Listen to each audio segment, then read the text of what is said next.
말씀은 신약성경 요한일서 2장 15절에서 17절 말씀입니다. 신약성경 요한일서 2장 15절에서 17절, 신약성경 389면에 있습니다.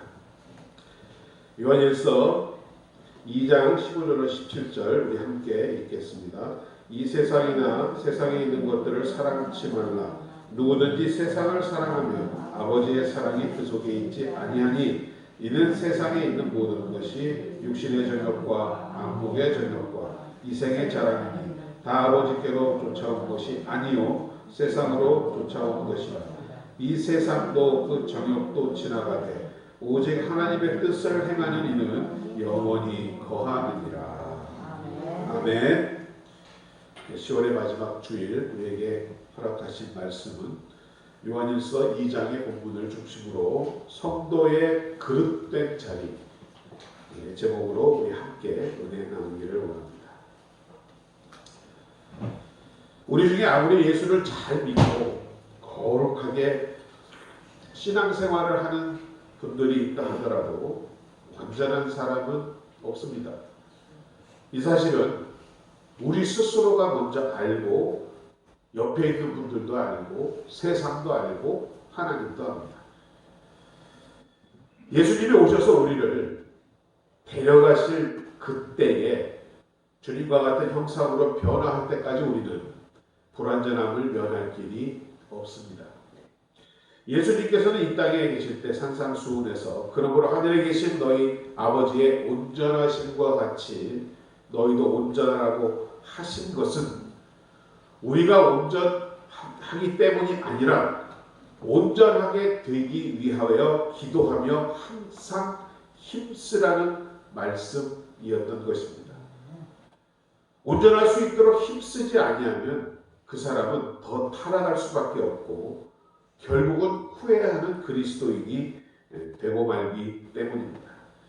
나아가서 우리는 예수 믿는 것이 기쁘고 행복해야 합니다. 정말 기쁘고 행복해서 예수 믿는 것 하나만으로도 이 세상의 모든 행복을 소유한 사람처럼 살 수 있을 정도가 되어야 합니다. 사도 바울은 그러한 고백을 갈라디아서 2장 20절에서 이렇게 합니다. 내가 오직 그리스도와 함께 못 박혔으니 그리스도와 함께 십자가에 못 박혔으니 그런즉 이제는 내가 사는 것이 아니라 오직 내 안에 그리스도께서 사시는 것이라. 이제 내가 육체 가운데 사는 것은 나를 사랑하사 나를 위하여 자기 자신을 버리신 하나님 아들을 믿는 믿음 안에서 사는 것이라. 보세요. 나를 사랑하사 나를 위하여 자기의 생명까지 버리신 예수 그리스도와 함께하는 삶이 신앙생활이기 때문에 어찌하니 행복할 수가 있으며 기쁘지 아니할 수 있겠습니까? 여러분 세상에서 여러분을 위하여 자기 자신을 버리기까지 사랑하는 사람이 있을 수 있나요? 그런데 여러분은 이 세상에서 자기를 버리기까지 여러분을 사랑한 사람과 함께 살고 있다는 것을 이 시간 다시금 깨닫는 여러분 되시기를 주님의 이름으로 축원드립니다. 그러할 때 어떤 어려움과 고난 가운데서도 신앙생활하는 것이 기쁨이요 참 만족이 될 수 있을 줄로 믿습니다. 우리의 삶의 모습도 저 바닷속에 잠겨져 있는 바위와 같이 아무리 파도가 치고 바람이 불고 가끔은 눈물과 한숨으로 잠을 이룰 수 없을지라도 오직 예수 그리스도와 함께 한다라는 것 하나만으로 잠잠하고 행복해야 하는 것입니다.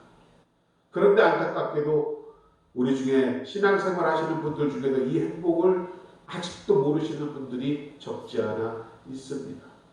물론 이 자리에는 없겠습니다만 아직도 예수 믿는 것이 형식적이고 따분하고 지루하며 좀 어떻게 하면 벗어날 수 없을까 하시는 분이 여기는 없을 줄로 믿습니다. 그렇기 때문에 예수 믿는 삶이 행복하지 않다 하면 그것은 여러분 비정상입니다. 우리가 가시방석이라는 얘기를 합니다. 이 가시가 돋친 방석 위에 앉는다는 것이죠. 불편한 자리입니다. 내가 있어서는 안 되는 자리입니다. 그릇된 자리입니다. 그런 게 불편합니다. 얼른 그 자리를 떠나고 싶습니다. 그러한 것이 우리에게 있는 이유를 오늘 본문 15절은 말씀을 합니다. 이 세상이나 이 세상에 있는 것들을 사랑하지 말라. 누구든지 세상을 사랑하면 아버지의 사랑이 그 안에 있지 아니하다라고 분명히 말씀하고 있습니다. 세상은 본질상 하나님을 알지 못할 뿐만 아니라 오히려 하나님을 거부하고 대적합니다. 그렇기 때문에 세상에 대한 사랑으로 가득 찬 자리에 있게 되면 하나님에 대한 사랑은 들어갈 자리가 없게 되는 것입니다. 그렇기 때문에 나를 사랑하사 자기를 버리신 주님의 그 사랑이 내 안에 있음을 알 수가 없습니다. 신앙생활 하면서도 기쁨도 그래서 행복도 없게 되는 것입니다. 우리 자부로님들 또 남자 집사님들 여쭤볼게요. 두 여자를 한꺼번에 사랑하면 행복할 것 같습니까? 그게 아님을 꼭 경험해보지 않아도 우리는 알 수 있습니다. 성경에 그것이 기록되어 있죠. 수많은 처처, 후궁만 300이요 자신을 돌보는 여인이 500명, 800명의 여자가 한 사람 솔로몬의 왕을 위하여 준비되었었습니다. 자, 솔로몬의 고백은 행복하고 기쁘고 좋다고 그랬습니까? 전도서를 보시면 다 헛되다고 하죠. 진짜 사랑은 한쪽에만 주게끔 하나님이 만드시고 창조하셨습니다. 그럼에도 불구하고 두 여자, 세 여자 사이를 왔다 갔다 하면 갈등밖에 없습니다. 고통밖에 없습니다. 행복이 없다는 말입니다. 마찬가지입니다. 하나님을 향한 사랑으로 내 마음을 채울 때 여러분 가장 행복할 줄로 믿습니다. 그런데 그 마음을 나누어 세상에 주기 시작하면 마치 다른 남자에게 다른 여자에게 사랑을 주는 것과 마찬가지로 갈등과 고통과 염려만이 남게 된다는 것입니다. 또한 세상에 대한 사랑은 이기적이고 옳지 못한 동기를 가지고 있기 때문에 우리들로 하여금 항상 가시방석과 같은 그릇된 자리로 인도하게 합니다. 가시방석 같은 자리에 가보신 적 있으세요? 초대받지 못한 자리, 술판이 벌어진 자리, 뭐 그런 자리들이 있겠죠. 참 있기 불편한 자리들이 있을 것입니다. 그러한 자리에 들어가면 기쁨은 물론 없거니와 평안하지도 않습니다. 얼른 그 자리를 뜨고 싶은 것이 인지상정입니다. 영적으로 보아도 이 그릇된 자리에 우리가 나오지 못하면 우리의 신앙생활이 점점 더 힘들고 어렵고 이제 그만해도 되지 뭐 라는 생각이 들 수 있는 것입니다. 오늘 우리는 요한일서 말씀을 통해서 우리가 앉지 말아야 할, 들어가지 말아야 할 그릇된 자리가 어디인지를 다시 한번 신앙의 선배들을 통하여 살펴보고자 합니다. 그래서 혹시 내가 지금 그 자리에 있으면 그래서 기쁨도 없고 교회 가는 것이 날마다 힘들고 어렵다 생각이 들면 그런 생명도 능력도 없는 신앙생활이 만약 있다면 오늘 이 자리를 박차버리고 나오시는 여러분 되시기를 주님의 이름으로 축원드립니다. 먼저 우리가 잘못 들어가 있는 그릇된 자리는 낙심의 나무 아래 있는 자리입니다. 선지자 엘리야의 이야기를 좀 하겠습니다. 위대한 선지자였습니다. 무려 갈멜산에서 바알 선지자들과 450대 1의 싸움을 하였습니다. 바알 선지자 450명이 두 달을 쌓고 기도하고 그들의 몸을 상하게 하고 때리고 피를 흘려도 하늘로부터 불의 응답은 없었습니다.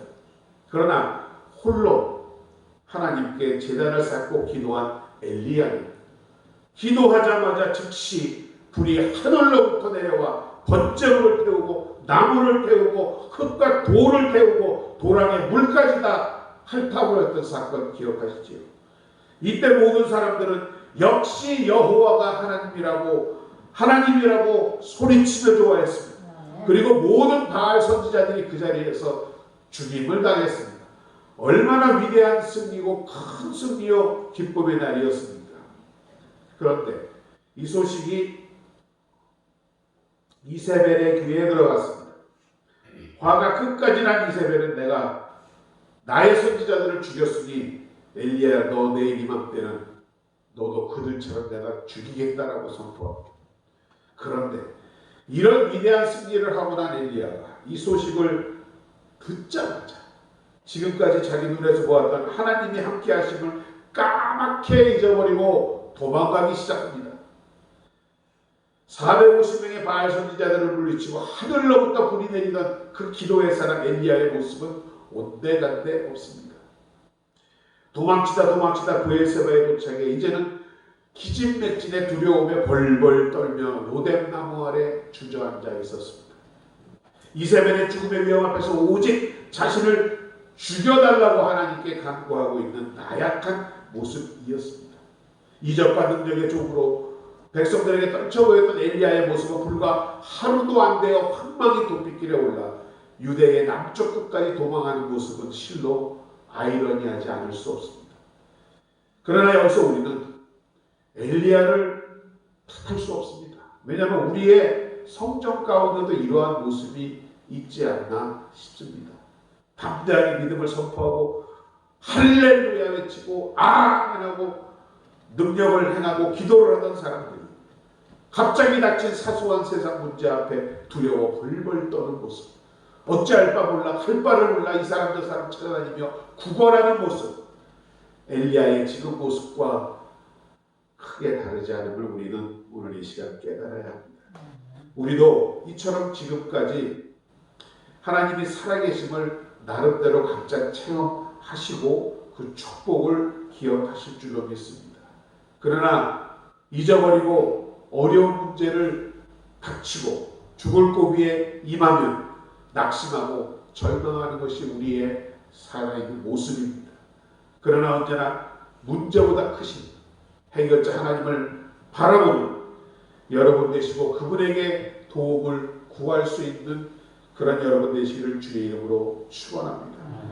어떤 이유에서는 절망과 낙심의 나무 아래 앉아있는 것은 그릇된 자리, 가시방석에 앉아있는 것입니다. 얼른 일어나 하나님을 다시금 바라보고 하나님의 존재와 그의 능력을 고백하며 나가시는 여러분 되셔야 합니다. 믿음의 눈을 들어 우리와 항상 함께 하시는 하나님을 바라보고 어떤 문제도 해결하실 수 있는 능력을 바라보고 낙심과 절망의 나무와 자리 아래에서 일어서야 할 줄로 믿습니다. 여러분이 결단만 하시면 로뎀나무 아래서 엘리야와 같이 하나님이 어루만지시며 먹이시며 일으켜 주실 줄로 믿습니다. 하나님의 말씀이 임하면 새 힘을 주실 것입니다. 이사야서 26장 3절을 고백합니다. 주께서 심지가 견고한 자를 평강하고 평강하도록 지키시니 이는 그가 주를 신뢰함이니이다.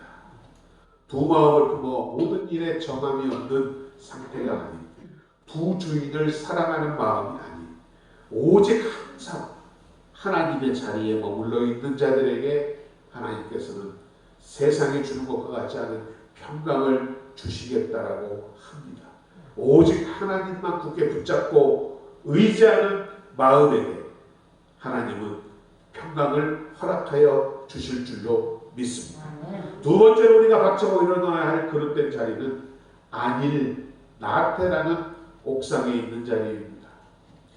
자, 두 번째에서는 다윗왕 이야기를 좀 해보겠습니다. 어느 날 저녁 노을이 지고 있는 무렵이었습니다. 다윗왕이 그의 침실에서 어슬렁어슬렁 일어나 왕궁의 옥상을 걸어 올라가 거닐고 있었습니다. 그런데 현재 이스라엘은 랍바라는 난고불락의 성을 에워싸고 공격하는 전시 상황이었습니다. 이러한 비상 상태임에도 불구하고 한 나라의 왕인 다윗은 해가 다 질 어슬렁할 때까지 낮잠을 자고 일어나 이제 그 옥상에 올라가 어슬렁거리고 있었습니다. 그런데 그곳에서 이렇게 아래를 내려보니까 모든 집들이 다 마당 그 옥상이 있었거든요.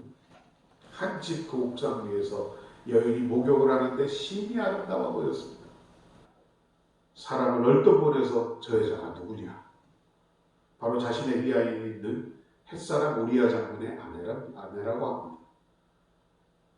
이미 미혹함을 받은 다윗은 악은 모든 모양이라도 버려야 함에도 불구하고 그의 정욕에 굴복하고 맙니다. 전령을 봉해 그 여인을 자기의 왕궁으로 데려가게 해서 동침하게 합니다.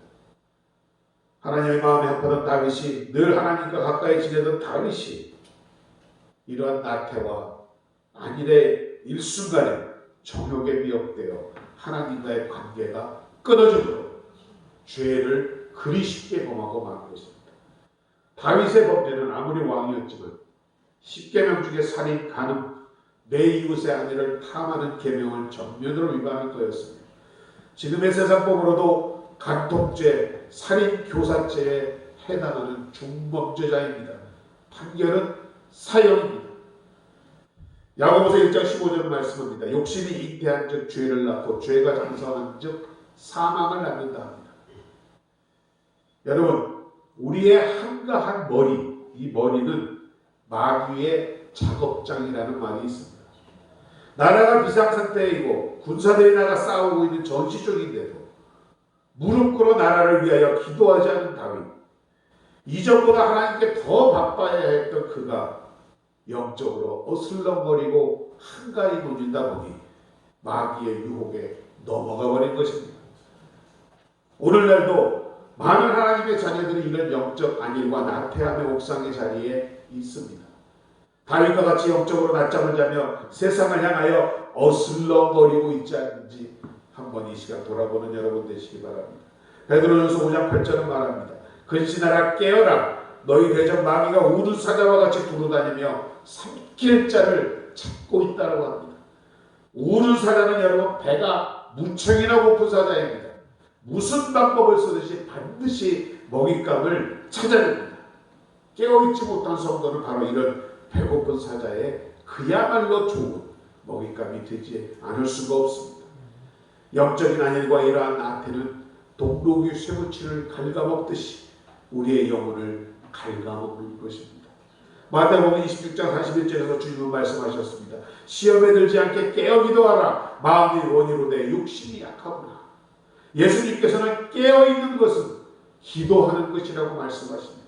육신의 약함을 극복하고 기도하는 것이 바로 깨어있는 방법이고 시험에 들지 않는 방법이라고 말씀하셨습니다. 만일 내가 하루에 3시간 이상 기도하지 않는다면 그날의 승리는 마귀에게 돌아갔을 것입니다. 나에게는 너무나 많은 일이 있었지만 모든 일보다 먼저 3시간 이상 기도하는 일보다 더 중요한 것은 없었습니다. 그 기도가 바로 절대 권력이었던 교황에 맞서 종교개혁을 이루었던 마틴 루터의 기도였던 것을 기억하시기 바랍니다. 사랑하는 성도 여러분, 하루를 기도함으로 깨어있는 축복된 여러분 되시기를 주의 이름으로 축원드립니다. 하나님께서 여러분을 길을 인도하여 주시고 삶을 책임져 주시며 시험을 이기고 세상에 승리하는 여러분으로 분명히 만들어 주실 줄로 믿습니다. 세 번째 우리가 일어서야 할 성도의 그릇된 자리는 의심이라는 감옥에 있는 자리입니다. 자, 이번에는 세례 요한의 말씀을 좀 드리겠습니다. 하나님께서 택하신 능력의 사람이여 주의 일을 예비하는 선지자였습니다. 불타는 열심으로 자신은 돌보지 않은 채 복음을 전파했고 그 천국 복음의 회개와 선포를 통하여 주님께 많은 사람들이 돌아오게 했던 사람입니다. 그런데 그런 세례 요한이 당시 왕이었던 헤롯 왕이 동생의 아내를 취한 것을 가지고 옳지 못함을 비판했습니다. 그때부터 그 헤로디아가 요한을 원수로 여겨서 죽이고자 했으나 헤롯 왕은 요한이 두려워서 죽이지 못하고 감옥에 가두어 버렸습니다. 그런데 보세요. 마태복음 11장 2절 3절을 보니까 요한이 옥에서 그리스도께서 하신 일들을 듣고 제자들을 보냈습니다. 그리고 주님께 여쭈어봅니다. 과연 오실 이가 당신이십니까? 아니면 우리가 다른 사람을 기다려야 합니다. 지금 요한은 육신만이 옥에 갇힌 것이 아니라 신앙 가운데서도 영적인 의심의 감옥에 갇혀 예수 그리스도가 메시아인지를 의심하고 있습니다. 예수님을 하나님의 어린 양이라고 했던 그 믿음 충만한 그가 왜 이렇게 의심을 하게 되었을까요? 아마도 감옥에 갇힌 그 시간 갈수록 그 마음이 조급해졌을 수도 있습니다. 이미 도끼가 나무의 뿌리에 놓였으니 지켜 불에 던지우리라 외치던 메시아의 심판 사역을 그는 기대했을 줄 모릅니다. 그런데 그가 보니 그가 예수가 오실 메시아라면 엘리야와 같은 메시아적 표징을 보여야 하는데 그의 생각과는 다르게 사랑과 치유의 사역을 하는 예수님의 행위가 합당치 않았던 것입니다. 여러분도 의심의 감옥에 갇혀본 적 있으십니까? 성경에서 하는 말이 저 하늘나라의 말로 들리십니까? 정말 하나님이 하셨나 이 말씀을? 내가 구원받은 건 맞아. 기도하는데 응답이 과연 올까? 내가 손을 얹고 기도하면 치유될까? 천국이 진짜 있을까? 의심의 때가 들어올 때가 있습니다. 여러분 그때 빨리 물러치지 않으면 그대로 그 마귀가 용납하는 의심의 감옥에 세례요한과 같이 갇혀버리게 되는 것입니다. 여러분 만일 여러분이 어떤 사람을 참 사랑하다가 그 사람에 대해서 의심이 들어오기 시작합니다. 밖에서 뭐하고 왔을까? 어디에서 무엇하고 있을까? 지금 핸드폰을 걸어볼까? 위치 추적해볼까? 그 사람에 대해서 의심이 들어오기 시작하면 그 사람이 식어지는 것입니다. 마찬가지로 우리도 마음에 의심하기 시작하면 하나님에 대한 사랑이 식어질 수밖에 없습니다. 하나님을 믿지 못합니다. 존재를. 그 말씀 또한 믿지 못합니다. 그에 따라 영적 생명이 날마다 빼빼 말라가게 낙엽과 같이 시들어가고 예배도 그렇고 기도도 그렇고 찬양도 그냥 합니다. 하나 여러분 내 계획과 내 생각과 달라도 의심하지 말고 여러분 처음에 믿음 그대로 하나님 말씀을 있는 그대로 믿고 나가시는 여러분 되시기를 주님의 이름으로 축원드립니다. 신앙생활 하면서도 혹시 교회 안에서도 목사, 저나 우리 장로님이나 권사, 집사님들 생각이 달라도 아멘 하고 순종하시는 여러분 되시기를 주님의 이름으로 축원드립니다. 믿음으로 순종하는 사람을 주님은 언제까지나 기다리시며 그에게 축복하시기 때문입니다. 이사야서 55장 8절은 말씀합니다. 이는 내 생각이 너희 생각과 다르며 내 길은 너희 길과 다름이니라. 여호와의 말씀이니라. 이는 하늘이 땅보다 높은 같이 내 길은 너희 길보다 높으며 내 생각은 너희 생각보다 높음이니라.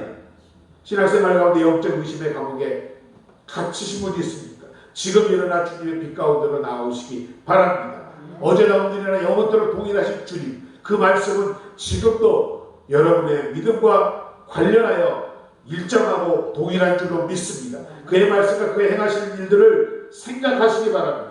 기도에 응답받은 것들을 기억해 보시기 바랍니다.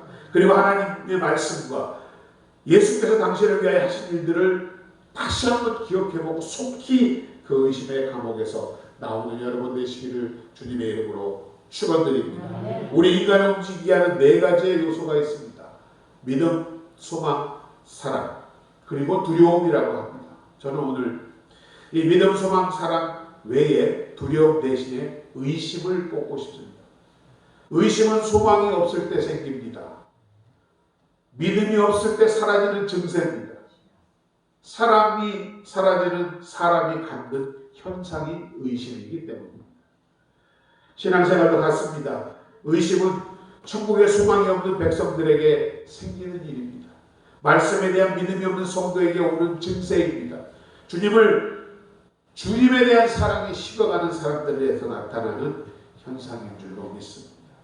지금 속히 주님의 이름으로 의심의 감방에서 나오시는 여러분 되시기를 다시 한번 축원드립니다. 천국의 소망을 품고 살아계신 하나님의 말씀을 믿고 뜨겁게 주님을 사랑하는 여러분 되시기를 축원합니다. 자, 마지막 우리가 벗어나야 할 그릇된 자리, 바로 자만과 교만이라는 구덩이입니다. 이번에는 예수님의 수제자 베드로의 얘기를 좀 하겠습니다. 마태복음 16장에 보니 예수님께서 빌립보 가이사랴 지방에 이르러 제자들에게 묻습니다. 자, 사람들이 나를 누구라 하느냐? 침례 요한, 엘리야, 더러는 예레미야, 선지자 중에 하나라고 제자들이 대답을 합니다. 이때 베드로, 우리의 형님 베드로가 나섭니다. 시몬 베드로가 대답하여 이르되 주는 그리스도시요 살아계신 하나님의 아들이십니다.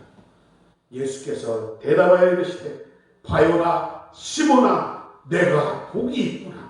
이를 내게 알게 한 이는 혈육이 아니요 하늘에 계신 내 아버지십니다. 또 내게 이르노니 너는 베드로라. 내가 이 반석 위에 내 교회를 세우리니 음부의 권세가 너를 이기지 못할 것이다. 내가 천국의 열쇠를 주리니 내가 땅에서 무엇인지 매면 하늘에서도 매일 것이요 땅에서 무엇인지 풀면 하늘에서도 풀리리라고 칭찬하여 주셨습니다. 베드로의 신앙 고백을 들으신 예수님은 칭찬하시며 베드로가 교회의 머리 되심을 처음으로, 예수님이 교회의 머리 되심을 처음으로 선포합니다. 그리고 이러한 고백을 한 베드로를, 시몬을 베드로라고 칭하며 그 몸 위에 교회를 세우시고 음부의 권세를 이기는 천국 열쇠를 주시겠다라고 하셨습니다. 베드로가 이 말을 듣자 얼마나 기뻤겠습니까? 뛸 듯이 기뻤습니다. 역시 내가 수제자지, 마땅하지. 이제 예수님도 나를 인정하잖아. 어깨가 으쓱해졌습니다. 이후에 예수님은 베드로의 기대와는 달리 예루살렘에 자신이 올라가 장로들과 대제사장들과 서기관들에게 많은 고난을 받고 죽임을 당하고 제3일에 살아나야 할 것을 처음으로 제자들에게 공표하십니다. 방금 전 그러나 칭찬으로 자만해진 베드로는 주님의 팔을 붙들고 엎드려 항변하며 그리마옵소서, 이 일이 결코 주께 미치지 못하니이다. 앞장서서 예수님의 뜻을 가로막고 예수님을 돌이키기 위하여 가르치고 있습니다.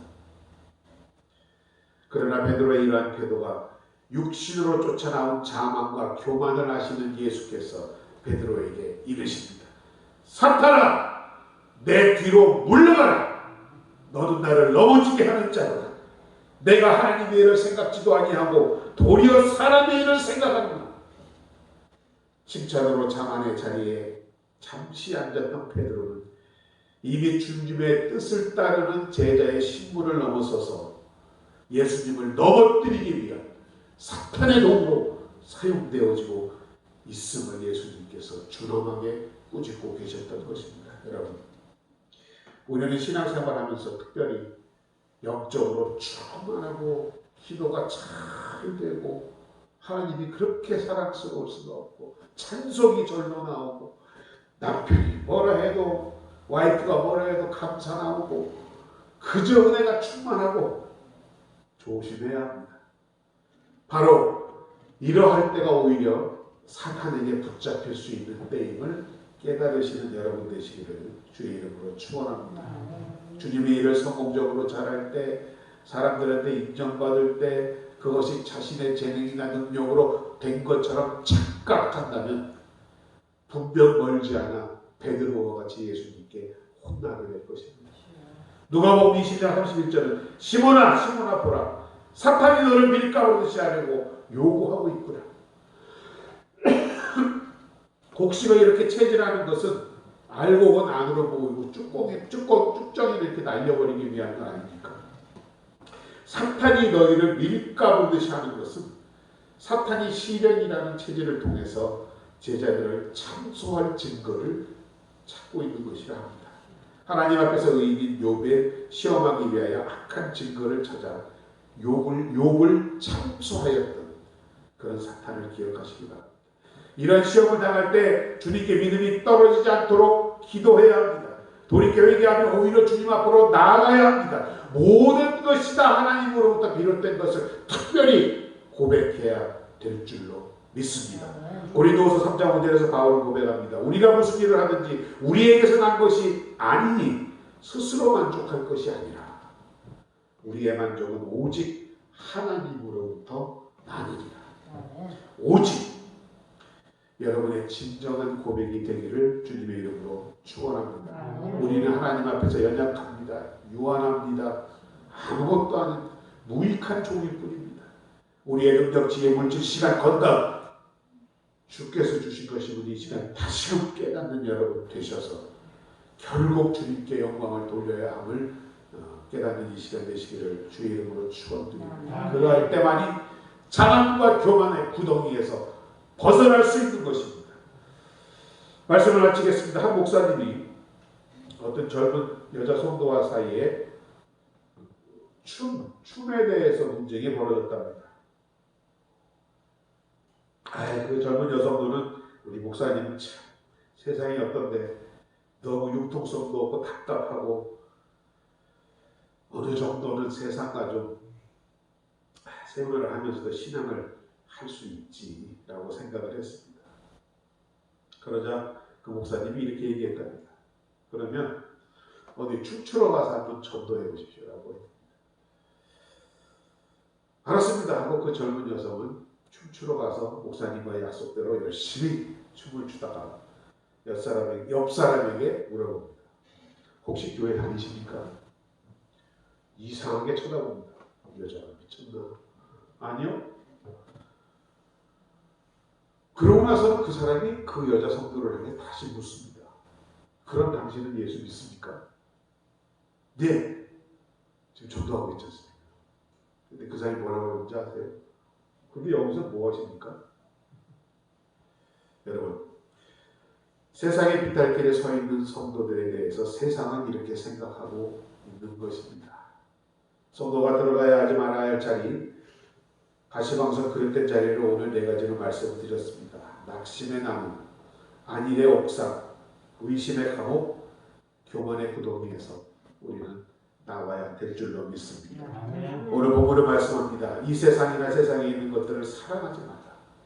누구든지 세상을 사랑하면 아버지의 사랑이 그 안에 있지 않냐. 이는 세상에 있는 모든 것이 육신의 정욕과 안목의 정욕과 이생의 자랑이니 다 아버지께로 온 것이 아니요 세상으로부터 온 것이라. 이 세상도 정욕도 지나가되 오직 하나님의 뜻을 행하는 자만이 영원히 거하느니라. 낙심과 나태와 의심과 교만을 던져버리고 주님의 말씀에 순종하는 여러분에게 하나님은 사망에서 생명으로 영벌에서 영생으로 인도하신다고 약속하고 있는 줄로 믿습니다. 오늘 말씀을 통하여 다시 한번 자신을 돌아보고 만약 이런 자리에 내가 있었다면 오늘 이후로 즉시 일어나 떨쳐버리시고 일어서 나오시는 축복된 여러분 되시기를 주님의 이름으로 축원합니다. 아버지 하나님 은혜와 사랑을 감사드립니다. 오늘도 귀한 말씀 통하여 우리의 나태해지기